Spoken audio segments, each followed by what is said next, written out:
The sound of beeping monitors filled the sterile air as Sarah Martinez adjusted the IV drip for the third time that morning. Room 314 had been her responsibility for 6 weeks now, ever since the helicopter crash that had changed everything. The man lying unconscious in the bed wasn't just any patient. He was Alexander Sterling, the billionaire tech mogul whose empire had been built on revolutionary artificial intelligence software. His face, once commanding boardrooms and gracing magazine covers, now bore the peaceful expression of someone lost in dreams he couldn't remember. Before we jump back in, tell us where you're tuning in from, and if this story touches you, make sure you're subscribed because tomorrow, I've saved something extra special for you. Sarah had seen his picture in Forbes magazine just months before, announcing another groundbreaking acquisition. Now, watching his chest rise and fall with mechanical precision, she wondered if he would ever remember the empire he'd built, the lives he'd touched, or the person he used to be. What she didn't know was that when he finally opened his eyes, her own life would be forever changed in ways she never imagined possible. The fluorescent lights of Portland General Hospital cast harsh shadows across the neurological wing as Dr. Rebecca Harrison made her morning rounds.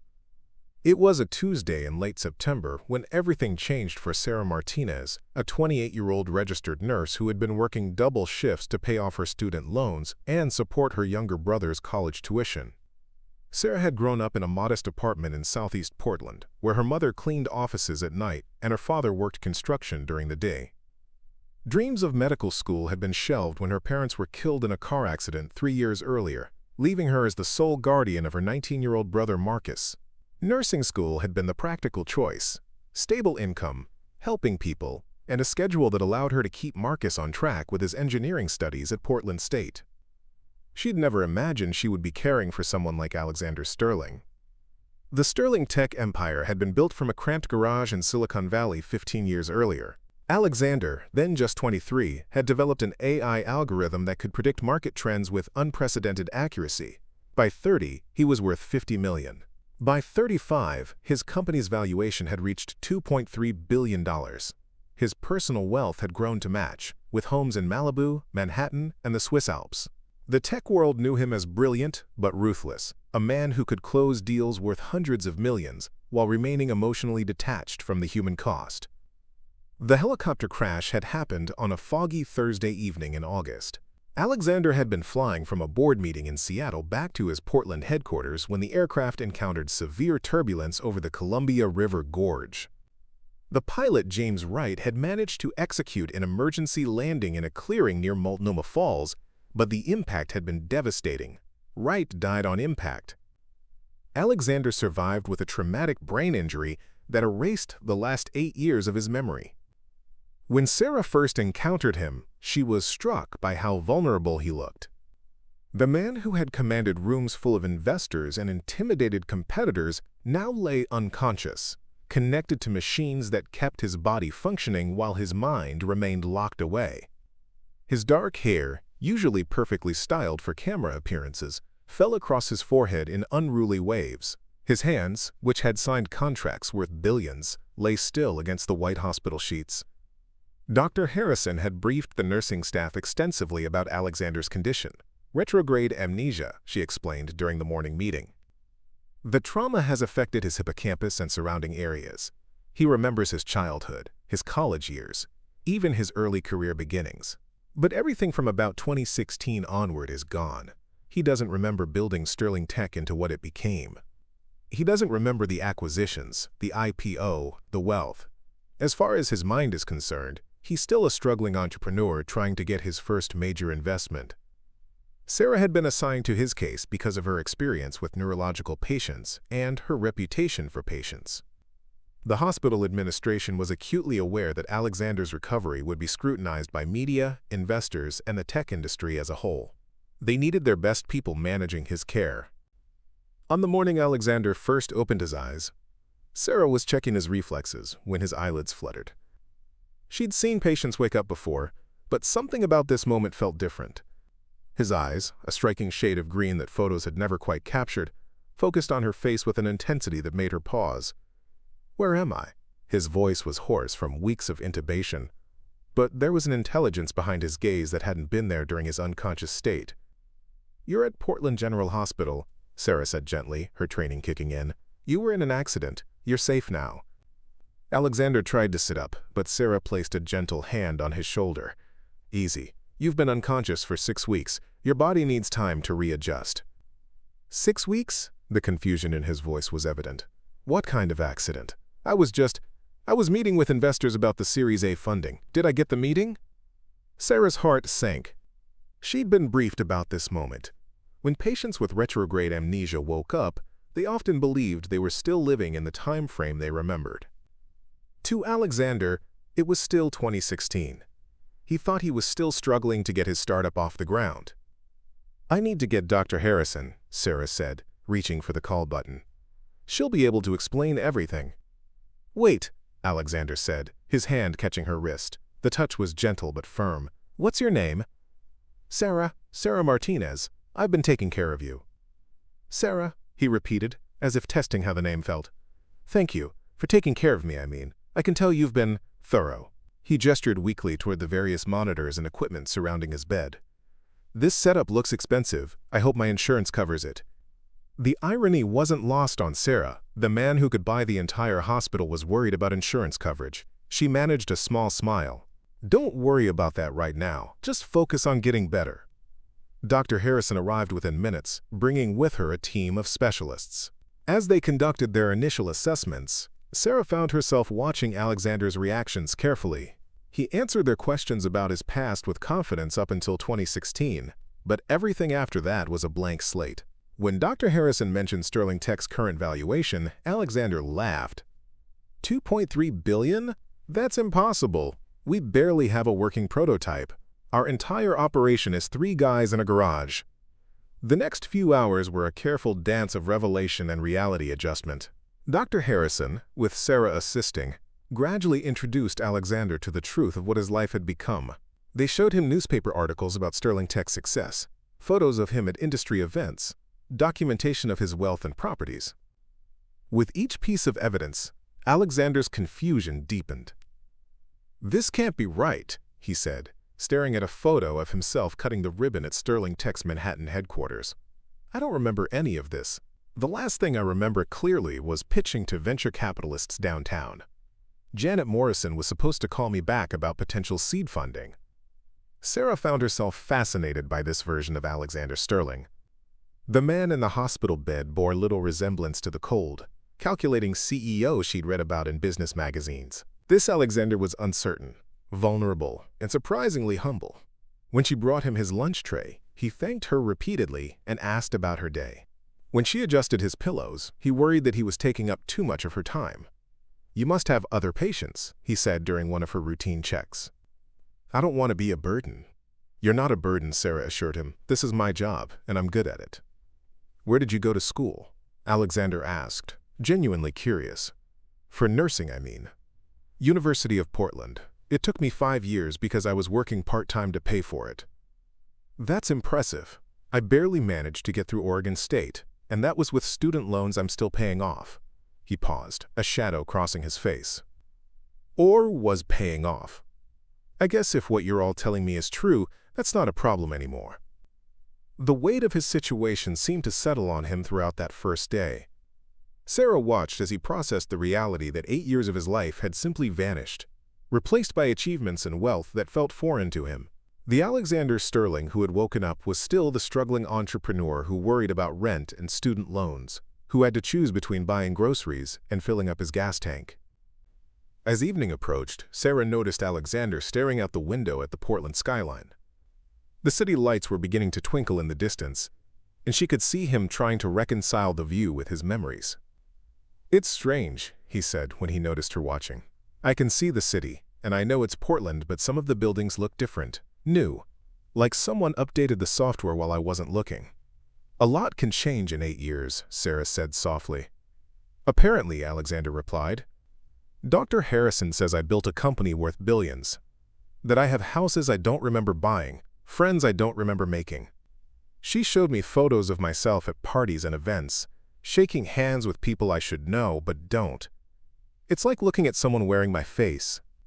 Sarah sat down in the chair beside his bed, something she wouldn't normally do during her shift, but something about Alexander's vulnerability made the normal professional boundaries feel less important. "That must be terrifying," she said. "It is," Alexander admitted, "but there's something else, something that bothers me more than forgetting the success." He turned to look at her directly. "In all those photos Dr. Harrison showed me, in all the articles about my company and my achievements, I was always alone. No wife, no girlfriend, no family standing beside me. Did I really spend 8 years building an empire without building any meaningful relationships?" The question hung in the air between them. Sarah had wondered the same thing as she'd researched Alexander's background. For all his professional success, there seemed to be very little personal happiness in his recent history. "Maybe," Sarah said carefully, "losing those memories gives you a chance to make different choices this time." Alexander considered this, his green eyes studying her face with an intensity that made her slightly uncomfortable. "What would you do? If you woke up tomorrow and discovered you'd spent 8 years becoming someone you didn't recognize?" "I try to figure out who I wanted to be going forward," Sarah answered honestly. "The past is gone, whether you remember it or not, but the future is still unwritten." As the night shift arrived and Sarah prepared to leave, Alexander called out to her. "Sarah, will you be here tomorrow?"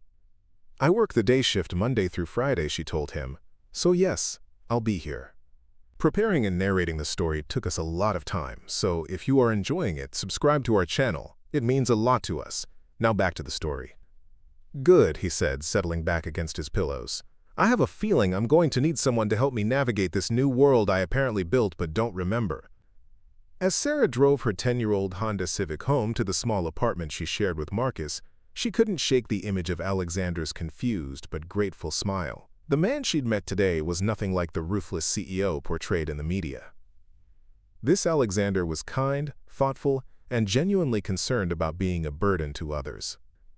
She found herself wondering which version was the real Alexander Sterling, the compassionate man who had thanked her for every small kindness, or the business mogul who had built an empire while remaining emotionally isolated. Perhaps the accident had done more than steal his memories. Perhaps it had given him a chance to rediscover the person he'd been before success had changed him.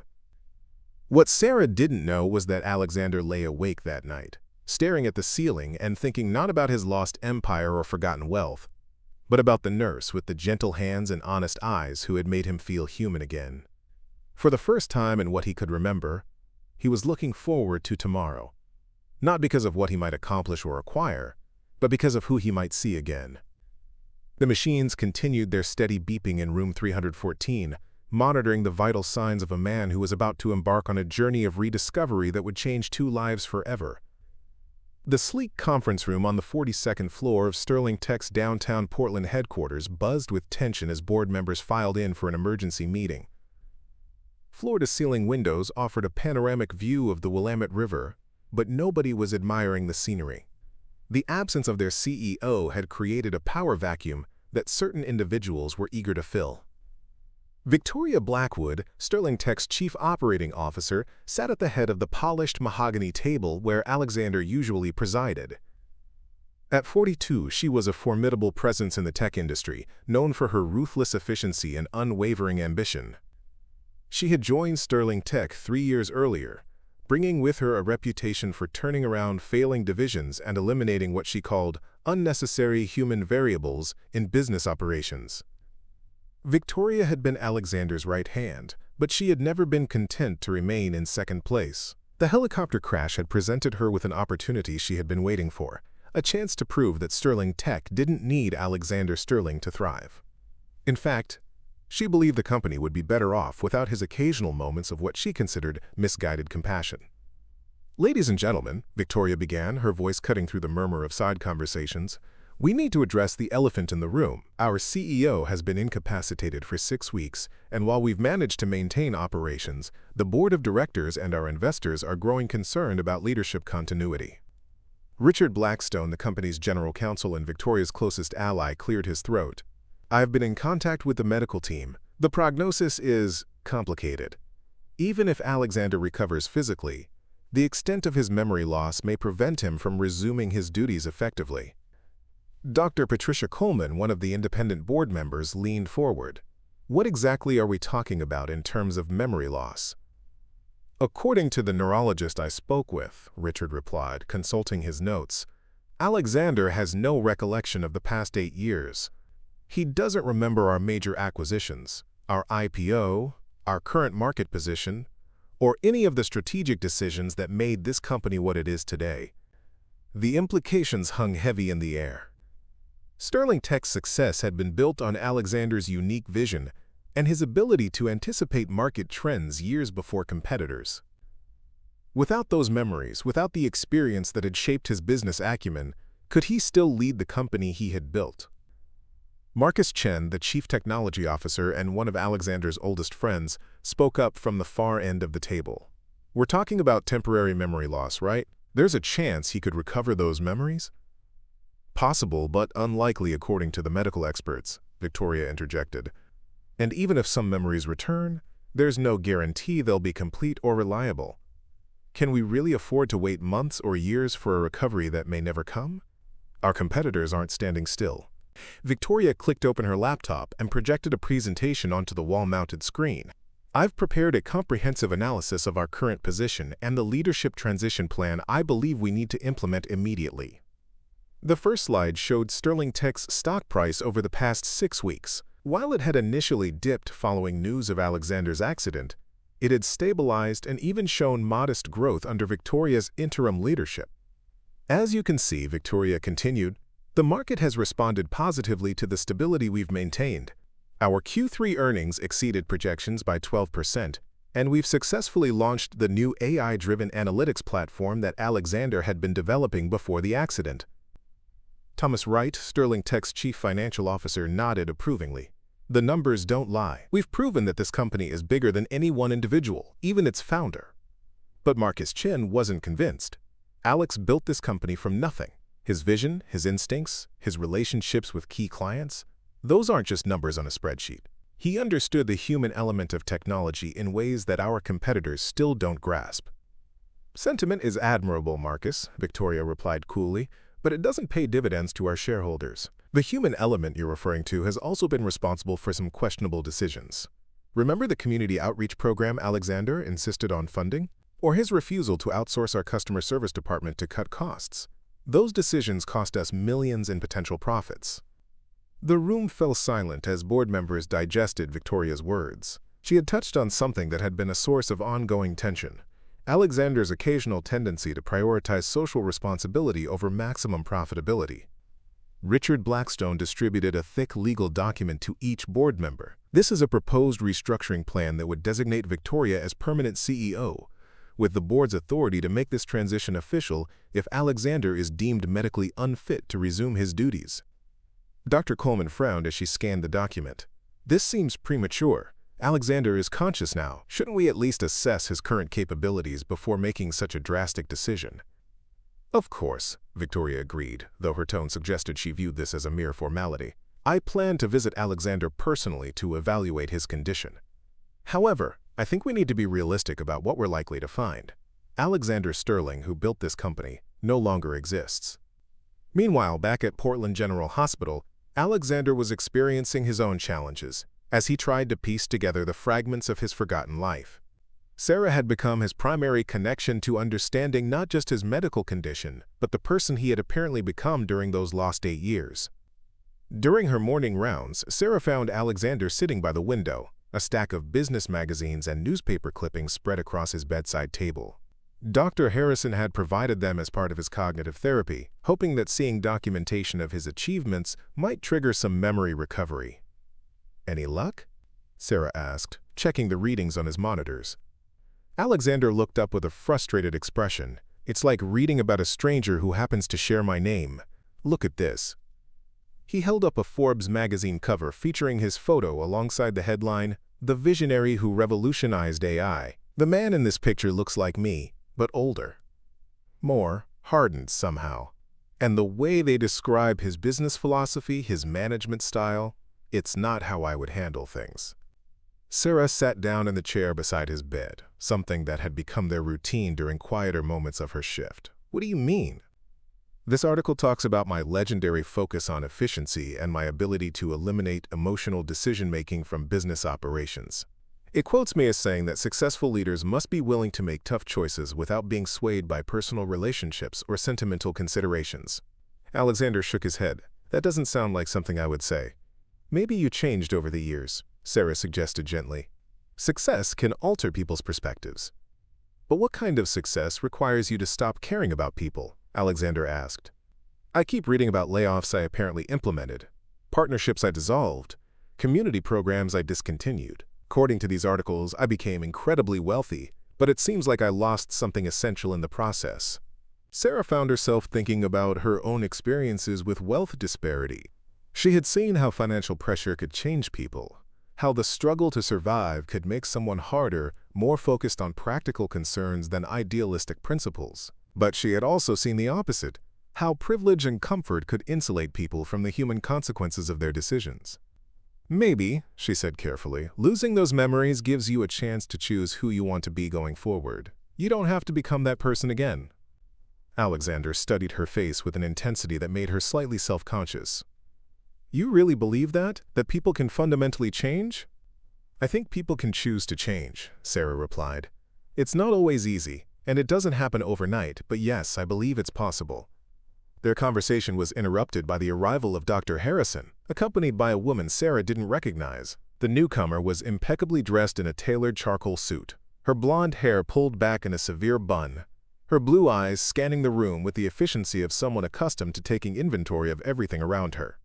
Alexander, Dr. Harrison said, I'd like you to meet Victoria Blackwood. She's been managing Sterling Tech's operations during your recovery. Victoria extended her hand with a practiced smile. It's wonderful to see you awake, Alexander. We've all been so worried about you. Alexander shook her hand, steadying her face for any flicker of recognition. I'm sorry, but I don't remember you. When did we start working together? I joined Sterling Tech about 3 years ago as COO, Victoria replied smoothly. You recruited me personally from Morrison Industries. We've worked very closely on several major initiatives. Morrison Industries, Alexander repeated, frowning in concentration. That name sounds familiar, but I can't explain why. Victoria noticed Sarah still sitting beside Alexander's bed and raised an eyebrow. I hope I'm not interrupting anything important. Not at all, Sarah said, standing up. I was just finishing Mr. Sterling's afternoon assessment. Actually, Alexander said quickly, Sarah was helping me understand some of these articles about the company. She has a good perspective on things. Victoria's smile became noticeably cooler. How thoughtful, though I imagine the intricacies of corporate strategy might be somewhat outside a nurse's area of expertise. Sarah felt the subtle condescension in Victoria's tone but maintained her professional composure. I'll leave you to your business discussion, she said to Alexander. I'll check on you later. As Sarah left the room, she couldn't shake the feeling that Victoria Blackwood was not what she appeared to be.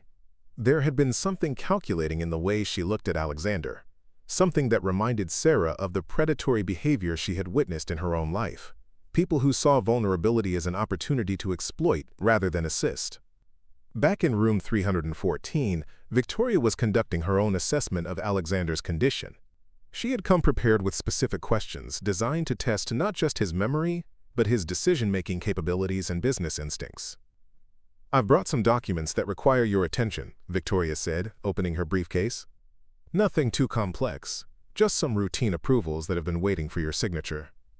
The documents were anything but routine. Victoria had carefully selected contracts and agreements that would effectively transfer significant decision-making authority to her office, framed as temporary measures to ensure business continuity during Alexander's recovery. Alexander reviewed the papers with growing confusion. These acquisition targets, Meridian Systems, data flow analytics, I don't remember evaluating these companies. When did we start considering these purchases? We've been analyzing potential acquisitions for months, Victoria lied smoothly. You were very enthusiastic about expanding our market share in the enterprise analytics sector.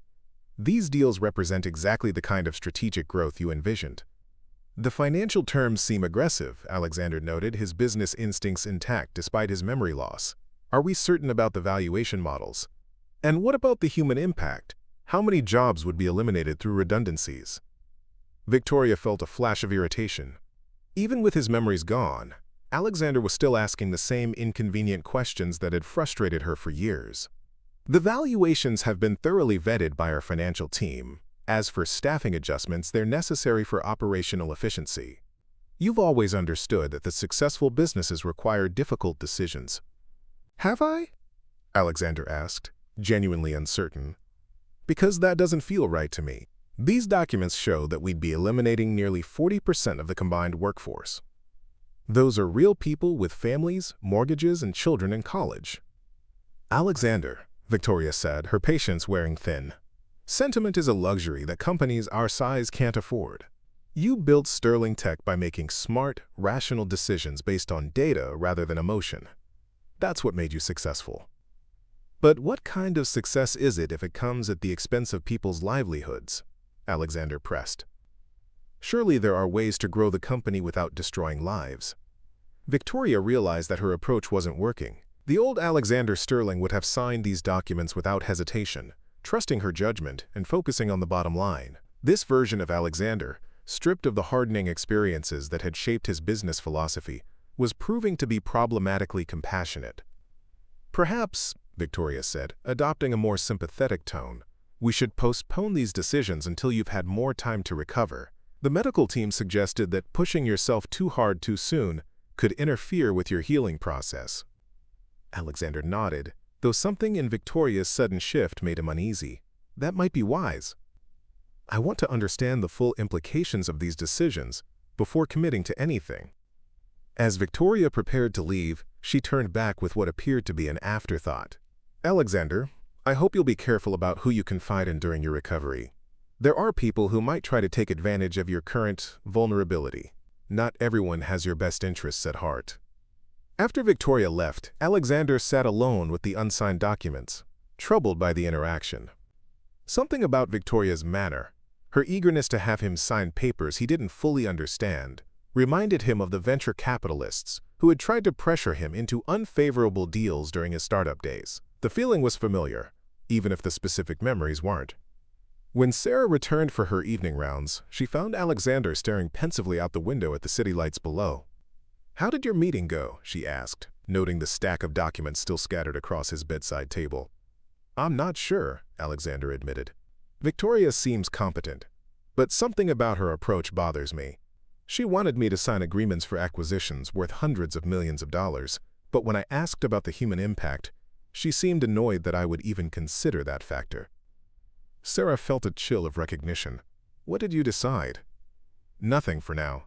I told her I needed more time to understand the implications." Alexander turned to look at Sarah directly. "Can I ask you something? In your experience, do you think it's possible for someone to be successful in business while still caring about the people their decisions affect?" "I think," Sarah said carefully, "that the most successful people are those who understand that business is ultimately about people. Customers, employees, communities, they're all connected. Companies that forget that might see short-term profits, but they usually struggle with long-term sustainability." Alexander nodded thoughtfully. "That's what my instincts tell me too, but according to everything I've read about my recent past, I stopped thinking that way somewhere along the line." "Maybe you're getting a second chance to remember what really matters," Sarah suggested. As she prepared to leave for the night, Alexander called out to her. "Sarah? Thank you for being honest with me.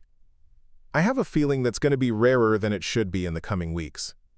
Sarah smiled, though she couldn't shake the feeling that Alexander's recovery was going to be more complicated than anyone anticipated. Victoria Blackwood had struck her as the kind of person who didn't accept defeat gracefully, and Alexander's reluctance to blindly sign her documents had clearly frustrated the ambitious COO. What Sarah didn't know was that Victoria was already implementing the next phase of her plan. As she rode the elevator down from the neurological wing, Victoria was composing a text message to Richard Blackstone.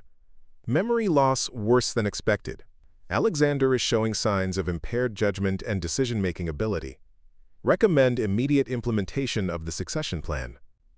The battle for control of Sterling Tech was just beginning, and Alexander Sterling, the man who had built the empire but couldn't remember doing so, was about to find himself fighting not just to recover his memories, but to protect the company and the values he was rediscovering he held dear. 3 months had passed since Alexander's awakening, and Portland's autumn rain drummed against the windows of his penthouse apartment overlooking the Pearl District. He had been discharged from the hospital 2 weeks earlier, against Dr. Harrison's recommendations, but the sterile environment had begun to feel like a prison. Sarah had advocated for his release, arguing that familiar surroundings might help trigger memory recovery.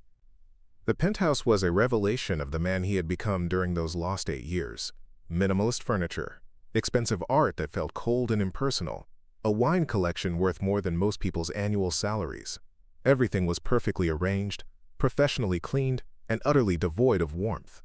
Walking through it was like touring a museum dedicated to a life he couldn't remember living. Sarah had been coming by daily as his private nurse, an arrangement that had raised eyebrows at the hospital, but which Alexander had insisted upon. Her presence was the only thing that made the cavernous apartment feel like a home rather than a showpiece. "The board meeting is in 2 hours," Alexander said, adjusting his tie in the hallway mirror. It was his first official return to Sterling Tech since the accident, and the weight of expectations pressed down on him like a physical force. Sarah watched him struggle with the Windsor knot, noting the tremor in his hands that always appeared when he was nervous. "You don't have to prove anything to them today," she said gently. "Just be yourself." "That's the problem," Alexander replied, his reflection meeting her eyes in the mirror. "I'm not sure which version of myself they're expecting." Over the past weeks, Alexander had been studying not just the company's financials and strategic plans, but also video recordings of his previous board presentations. The man on those screens was confident to the point of arrogance, dismissive of dissenting opinions, and focused solely on metrics and profit margins. Watching himself operate with such cold efficiency had been deeply unsettling. "Maybe they need to see the version of you that questions whether growth is worth the human cost," Sarah suggested. "The version that remembers that companies are made up of people, not just numbers." Alexander turned to face her directly. "Victoria called yesterday. She strongly suggested that I follow her lead during today's meeting, let her handle the complex strategic discussions while I focus on recovery and adjustment. She made it sound like I'd be doing everyone a favor by stepping aside." "What did you tell her?" "That I'd consider her advice." Alexander's smile was grim. "I didn't mention that I've been doing my own research into those acquisition deals she's been pushing. Did you know that Meridian Systems has been flagged by 3 different regulatory agencies for data privacy violations? And data flow analytics is hemorrhaging talent because of toxic management practices." Sarah felt a surge of pride watching Alexander piece together the implications of Victoria's proposed deals. Despite his memory loss, his fundamental intelligence and ethical instincts remained intact. The Sterling Tech headquarters building rose 45 stories above downtown Portland, its glass facade reflecting the gray October sky. As Alexander's car pulled up to the executive entrance, he could see reporters and photographers waiting behind security barriers. News of his return had leaked, and the tech industry was watching to see if the visionary CEO could reclaim his empire. The elevator ride to the executive floor felt endless. Sarah had wanted to accompany him, but Victoria had made it clear that the boardroom was no place for medical personnel. Alexander would be facing this test alone. The boardroom fell silent as Alexander entered. 12 faces turned toward him, some curious, some skeptical, a few openly hostile. Victoria sat in what had once been his chair at the head of the table, and she made no move to relinquish it. "Alexander," she said with a practiced smile, "welcome back. We're all so pleased to see you looking well." Alexander took the empty seat at the opposite end of the table, noting how the power dynamics had shifted during his absence. "Thank you, Victoria. I'm eager to hear about the progress you've made." For the next hour, Victoria presented a comprehensive overview of Sterling Tech's operations under her leadership. The numbers were impressive. Revenue up 18%, operational costs down 12%, stock price at an all-time high. She had clearly positioned herself as the indispensable leader who had not only maintained Alexander's vision, but improved upon it. "Which brings us to our next phase of expansion," Victoria continued, clicking a slide showing the proposed acquisitions. "The Meridian and Dataflow deals represent a combined market opportunity worth $2.8 billion. With the board's approval, I recommend we move forward immediately." "I'd like to discuss the due diligence on these targets," Alexander said quietly. Victoria's smile faltered slightly. "Of course, though I should mention that our legal and financial teams have already conducted extensive reviews. Both deals have been thoroughly vetted." "What about the regulatory issues with Meridian's data handling practices?" Alexander asked. "And the employee retention problems at Dataflow?" The room grew tense. Several board members exchanged glances, clearly unaware of these concerns. Victoria's composure cracked for just a moment before she recovered. "Those are minor issues that can be addressed post-acquisition," she said dismissively, The strategic value far outweighs any temporary challenges. Temporary challenges? Alexander's voice carried a new authority that surprised even him. We're talking about potential privacy violations that could expose us to billions in regulatory fines. And Dataflow has lost 38% of their senior engineering staff in the past year. What exactly are we acquiring besides their problems? Richard Blackstone, Victoria's ally, leaned forward aggressively. Alexander, with all due respect, you've been away from operations for months. Victoria has been managing these details while you've been recovering. Perhaps we should trust her judgment on matters that require current operational knowledge. Current operational knowledge, Alexander repeated slowly. You mean the kind of knowledge that led to recommending acquisitions of companies with fundamental structural problems?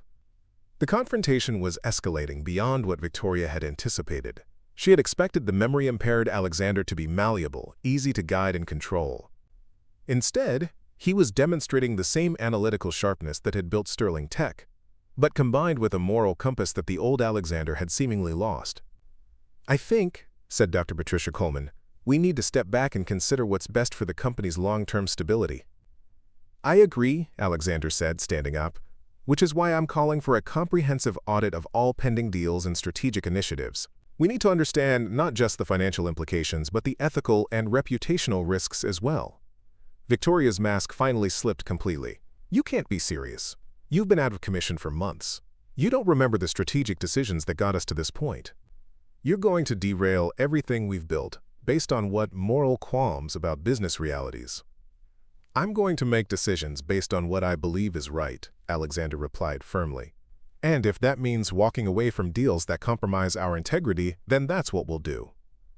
The room erupted in heated discussion as board members took sides. Some supported Victoria's aggressive expansion plans, while others were swayed by Alexander's ethical concerns.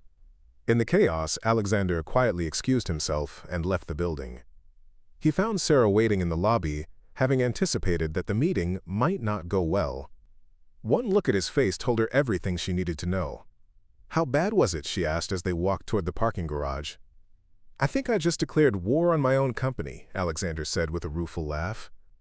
Victoria made it pretty clear that she considers me a liability rather than an asset. What are you going to do? Alexander stopped walking and turned to face her. Sarah, there's something I need to tell you, something I've been thinking about for weeks. She waited, sensing the importance of whatever he was about to say. I've been trying so hard to figure out who I was before the accident, to recover those lost memories and reclaim that life. But watching those videos of myself, reading about the decisions I made, the way I treated people, I don't think I want to be that person again. What do you mean? I mean, maybe losing those memories wasn't entirely a tragedy. Maybe it was a chance to choose who I want to be going forward. He reached out and took her hands, his voice becoming more intense. These past 3 months, working with you, seeing the world through your eyes, you've shown me what it means to care about people as individuals, not just as resources or obstacles. Sarah felt her heart racing. Alexander, I'm just your nurse. You're a billionaire CEO. We live in completely different worlds. Do we? Alexander asked. Because the world I remember, the one I'm comfortable in, is a lot more like yours than the one I apparently built during those lost 8 years. I don't want the penthouse or the corporate empire if it means becoming someone who values profit over people. You can't throw away everything you've built because of how you feel about me, Sarah protested, though her voice was shaking. I'm not throwing it away because of how I feel about you, Alexander said softly. I'm choosing to rebuild it because of who you've helped me remember I can be. Before Sarah could respond, Alexander's phone buzzed with an urgent message. Victoria had called an emergency board meeting to discuss Alexander's diminished capacity and the need for immediate leadership changes. They're moving fast, Alexander said, showing Sarah the message. Victoria's probably going to try to have me declared unfit and removed from the company. Can she do that? If she can convince the board that my memory loss has impaired my judgment, yes. The corporate bylaws include provisions for executive incapacity. Sarah looked at the man who had become so much more than a patient to her. 3 months ago, he had been an unconscious stranger in a hospital bed. Now he was someone she cared about deeply, someone who had shown her that wealth and power didn't have to be corrupt, that success could be measured in more than just financial terms. Then fight for it, she said firmly. Not because you want to be a CEO, but because you want to prove that companies can be successful while still caring about people. Show them that the compassionate version of Alexander Sterling is stronger than the ruthless one ever was. Alexander smiled, the first genuine smile she had seen from him all day. "Will you help me?" "I'm a nurse from Southeast Portland," Sarah said. "What could I possibly do to help you fight corporate executives?" "You can remind me why it's worth fighting," Alexander replied. "You can help me stay focused on what really matters." As they drove back toward the penthouse, both of them knew that the coming weeks would determine not just the future of Sterling Tech, but the future of whatever was growing between them. Victoria Blackwood had made it clear that she viewed Alexander's newfound conscience as a weakness to be exploited. But Alexander Sterling, the real Alexander Sterling, the one who remembered that success meant more than profit margins, was about to show her just how strong compassion could be when combined with determination and the support of someone who believed in you.